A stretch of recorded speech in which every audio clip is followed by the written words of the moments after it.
गया जी से बड़ी खबर आ रही है कि देर रात गुरुवार को पति पत्नी की हत्या गला रेत कर दी गई। कॉल नहीं उठाने पर बेटे ने और बहू ने कई बार कॉल लगाया, कॉल नहीं उठाने पर जब खेत पहुंचे तो आंख फटी की फटी रह गई। वहां पिता और माता की हत्या देख करके वो रोने और बिलखने लगे कि आखिर पुलिस कर क्या रही है, हत्या थमने को नाम क्यों नहीं ले रहा, लगातार हत्याएं हो रही है।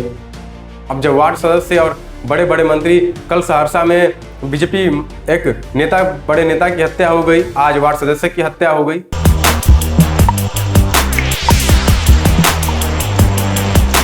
गया जी में पति पत्नी की हत्या गला रेत कर दी गई। नमस्कार, मेरा नाम है कुणाल और वही सब देख रहे हैं। देखिए, गया जी से बड़ी खबर आ रही है कि देर रात गुरुवार को पति पत्नी की हत्या गला रेत कर दी गई। आपको बता दें कि पति पत्नी शेर घाटी के रहने वाले थे, चंपी गांव के।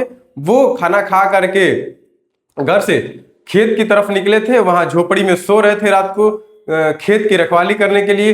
वहां पर देर रात उनकी गला रेत कर हत्या कर दी गई। आपको बता दें कि मृतक यानी जो पत्नी थी केसरी देवी, उम्र 48 साल था और वो वार्ड नंबर 1 से वार्ड सदस्य थी। समझ जाइए कि वार्ड सदस्य की हत्या हो जाती है रात में गला रेत कर। उनके पति जिनका नाम प्रदीप यादव था, उम्र 57 साल थी, साथ में वो भी थे, उनका भी गला रेत कर हत्या कर दी गई। आपको बता दें कि खाना खा कर दोनों खेत की तरफ निकले थे और वहीं फसल की रखवाली कर रहे थे। रात में घटना का अंजाम दिया गया। सुबह जब कॉल नहीं उठाने पर बेटे ने और बहू ने कई बार कॉल लगाया, कॉल नहीं उठाने पर जब खेत पहुंचे तो आंख फटी की फटी रह गई। वहां पिता और माता की हत्या देख करके वो रोने और बिलखने लगे। फिर आवाज सुन करके गांव वाले आए और गांव वालों ने पुलिस को फोन किया। आपको बता दें कि पुलिस मामले की जांच कर रही है और अभी तक कोई ठोस सबूत नहीं मिल पाया या ठोस एविडेंस नहीं मिल पाया कि किस वजह से हत्या हुई है, क्यों हुई है। लेकिन हत्या हुई है, ये कहीं ना कहीं डर और आक्रोश का माहौल है उस गांव में, चंपी गांव में। आपको बता दें कि बीते दिनों कई दिनों से लगातार हत्याएं सामने आ रही हैं। जिस तरह से सम्राट चौधरी एक्शन ले रहे हैं उससे कुछ फर्क नहीं दिख रहा अपराधियों में, लगातार हत्या पे हत्या हो रही है। कल शेरघाटी में हत्या हो गई।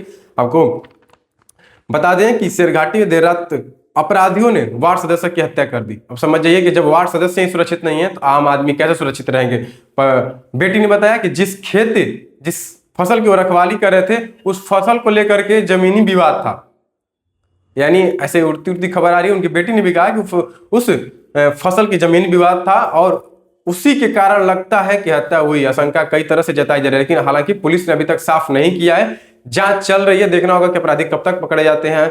लेकिन ये कहीं ना कहीं शर्मनाक घटना है। लगातार दिन पर दिन हत्या हो जाना, ये कहीं ना कहीं एक अंदर से झकझोर देने वाला घटना है कि आखिर पुलिस कर क्या रही है, हत्या थमने को नाम क्यों नहीं ले रहा, लगातार हत्याएं हो रही है।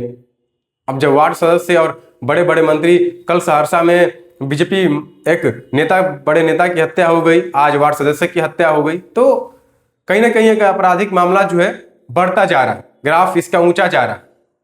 अब उस परिवार को कौन देखेगा, वो वार्ड सदस्य थी। देखना होगा कि किस तरह से पुलिस एक्शन लेती है गया जी की शेरघाटी में और आगे क्या एक्शन लेती है कि अपराध ना हो। बहुत बहुत धन्यवाद। चैनल को सब्सक्राइब करें, इस पेज को लाइक करें।